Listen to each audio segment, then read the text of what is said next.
Bonjour à toutes et à tous. Ravi de vous retrouver pour l'analyse complète, fiable et professionnelle du Quintet Plus de ce mardi 20 janvier 2026, disputé à 13h55 sur l'hippodrome de Pau. Nous sommes en réunion 1, course 2, avec le prix Annie Hutton, une épreuve très attendue, handicap divisé, disputée sur le steeplechase, sur la longue distance de 4700 mètres. Une course exigeante, sélective, où l'endurance, la tenue, la régularité et l'aptitude au parcours de Pau feront toute la différence. Aujourd'hui, je vous propose une analyse claire, structurée, avec base solide, outsider sérieux, scénario de course, et bien sûr ma sélection Quintet Plus finale. Installez-vous confortablement, on démarre. Le prix Annie Hutton est une référence hivernale à Pau. Il s'agit d'un handicap divisé, réservé à des chevaux de 5 ans et plus, tous expérimentés sur les obstacles. Distance, 4700 mètres. Corde, à droite. À Pau, il ne suffit pas de sauter correctement. Il faut tenir la distance, respirer, s'adapter au terrain souvent lourd, et surtout ne pas faire d'efforts inutiles trop tôt. C'est une course qui se gagne souvent dans les 600 derniers mètres, quand les chevaux les plus durs font parler leur fond. Le terrain est annoncé souple à lourd, comme souvent en plein mois de janvier à Pau. Cela signifie avantage aux chevaux endurants, importance de l'aptitude au terrain profond, pénalisation des chevaux trop brillants ou peu maniables. Les chevaux qui connaissent déjà Pau partent avec un avantage net. Ici, l'expérience vaut de l'or. Voici les bases solides de ce Quintet Plus. On commence par les piliers de la course, ceux sur lesquels on peut s'appuyer avec confiance. Le numéro 5, gardons le sourire.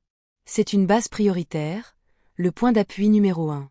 C'est le cheval de la course.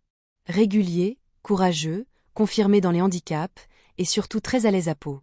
Il reste sur d'excellentes performances, toujours dans le coup, toujours à l'arrivée ou tout près. Il sait aller devant comme attendre, saute avec sérieux, et ne lâche jamais rien dans la phase finale. Son poids est encore parfaitement jouable, et son entourage vise clairement ce rendez-vous. S'il répète sa dernière valeur, il est dans les 3 premiers. Le numéro 6, Kidnapper. La base logique, et sécurité absolue. Kidnapper, c'est le profil du cheval sérieux par excellence.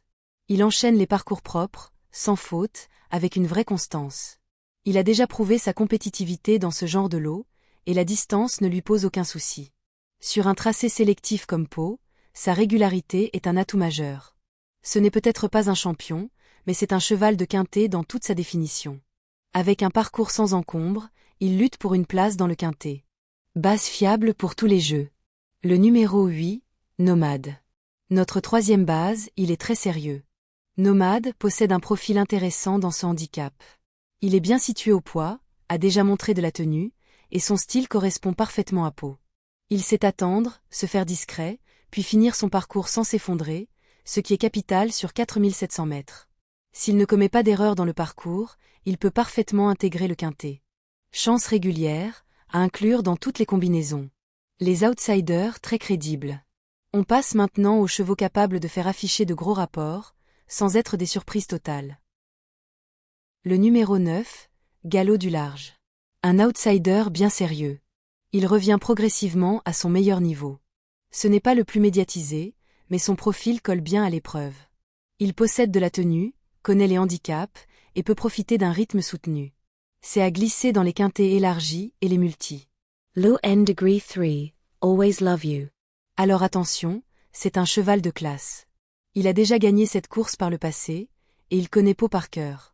Certes, il porte plus de poids aujourd'hui, mais son expérience peut compenser. Si le terrain l'aide et qu'il ne fait pas trop d'efforts prématurés, il peut parfaitement surprendre. C'est un profil de vieux routier, alors un danger réel. Le numéro 4, Jéricho Bouloise. Un bon complément.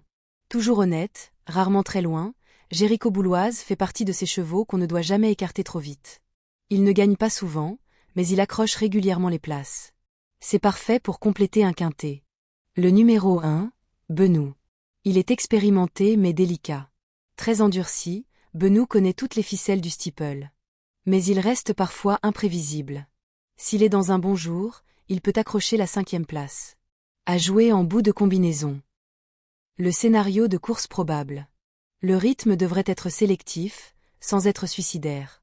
Les chevaux bien placés vont attendre, pendant que quelques éléments tenteront d'imprimer un train régulier. Dans le dernier tour, la sélection se fera naturellement, et seuls les chevaux capables de tenir et sauter proprement jusqu'au bout resteront dans le coup. Alors les attentistes avec de la tenue seront favorisés. Voici ma sélection quintet plus finale. Et bien maintenant voilà nos bases prioritaires. Le 5, le 6 et le 8. Et pour les outsiders solides. Le 9, le 3 et le 4. Le complément. Le 1. La sélection quintet plus conseillée. Le 5, le 6, le 8, le 9, le 3, le 4 et le 1. Notre conseil de jeu. Le couplet gagnant est placé 5, 6. Le tiercé 5, 6, 8. Le quartet 5, 6, 8, 9. Le quintet plus champ réduit 5, 6, 8xx. Voilà pour cette analyse complète du quintet plus du mardi 20 janvier 2026 à Pau, le prix Annie Hutton. Si tu as aimé cette analyse, n'oublie pas de liker, t'abonner et surtout de jouer de manière responsable. Je te souhaite bonne chance à tous, et surtout bon gain. À très bientôt pour un nouveau Quintet Plus.